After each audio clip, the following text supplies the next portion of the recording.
54 ஆண்டுகளில் உடைந்த அதிமுக வரலாறு முக்கியம். 1972ஆம் ஆண்டு திமுகவிலிருந்து பிரிந்த எம்.ஜி.ஆர்.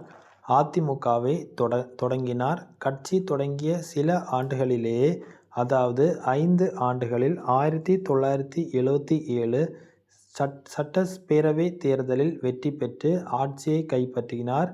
எம்.ஜி.ஆரின் வசீகரம் அதிமுகவின் மிக வேகமாக வளர வைத்தது. தொடர்ந்து 12 ஆண்டுகள் அந்த கட்சி ஆட்சியில் இருந்தது குறிப்பிடத்தக்கது. ஆனால் ஆரம்ப காலத்தில் வேகமாக வளர்ந்தாலும் கட்சிக்குள் கருத்து வேறுபாடுகளும் உருவாகின. எம்.ஜி.ஆருக்கு மிகவும் நெருக்கமானவர்களில் ஒருவராக இருந்த எஸ்.டி. சோமசுந்தரம் கட்சியின் முக்கிய தலைவராகவும் அமைச்சராகவும் வலம் வந்தார். இதற்கிடையே அவருக்கும் எம்.ஜி.ஆருக்கும் இடையே கருத்து வேறுபாடு ஏற்பட்டு அதிமுகவில் இருந்து 1984இல் நீக்கப்பட்டார். ஆனால் அதிமுக வரலாற்றில் மிகப்பெரிய பிளவு ஏற்பட்டது எம்.ஜி.ஆர். மறைவுக்கு பிறகுதான். 1987 டிசம்பர் 24ஆம் தேதி எம்.ஜி.ஆர். உயிரிழந்ததை தொடர்ந்து அதிமுக 2 அணிகளாக உடைந்தது. எம்.ஜி.ஆரின் மனைவி ஜானகி தலைமையிலும், மறுபுறம் ஜெயலலிதாவின் தலைமையிலும் அணிகள் உருவாகின. 1989 சட்டமன்ற தேர்தலில் இரு அணிகளும் தனித்தனியாக போட்டியிட்டன.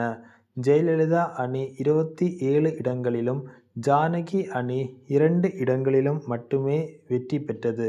இதை அடுத்து அதிமுகவின் அடுத்த வாரிசு ஜெயலலிதா என சொல்லி அணிகள் ஒன்றிணைந்தது. ஜானகி விடை பெற்றார்.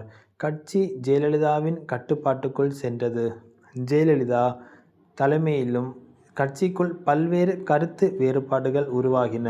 முன்னாள் அமைச்சர் ஆர். எம். வீரப்பன், திருநாவுக்கரசரும் ஜெயலலிதாவுடன் ஏற்பட்ட கருத்து வேறுபாடினால் விலகினர். இடையில் பல அமைச்சர்கள் அதிமுகவில் இருந்து விலகி மாற்று கட்சிகளில் சேர்வதும், மீண்டும் அதிமுகவில் இணைவதுமாயிருந்தனர். ஆனால் ஜெயலலிதா மறைவுக்கு பிறகு அதிமுக எதிர்கொண்ட பிளவு அந்த கட்சியின் எதிர்காலத்தை புரட்டி போட்டது. 2016 டிசம்பர் ஜெயலலிதா உயிரிழந்த போது ஓ. பன்னீர்செல்வம் அவர்கள் முதலமைச்சரானார். சில வாரங்களில் சசிகலா முதலமைச்சராக முயற்சி செய்த நிலையில் ஓ.பி.எஸ். போர்க்கொடி தூக்கினார். சென்னை மெரினாவில் ஜெயலலிதா நினைவிடத்தில் தர்ம யுத்தத்தை தொடங்கிய ஓ.பி.எஸ். சசிகலாவுக்கு எதிராக திரும்பினார். சொத்து குவிப்பு வழக்கில் சசிகலா சிறை சென்றால் எடப்பாடி பழனிசாமி முதல்வரானார். கடந்த 2017 ஆகஸ்டில் ஓ.பி.எஸ்.சும் எடப்பாடியும் ஒன்று சேர்ந்தனர். ஓ.பி.எஸ்.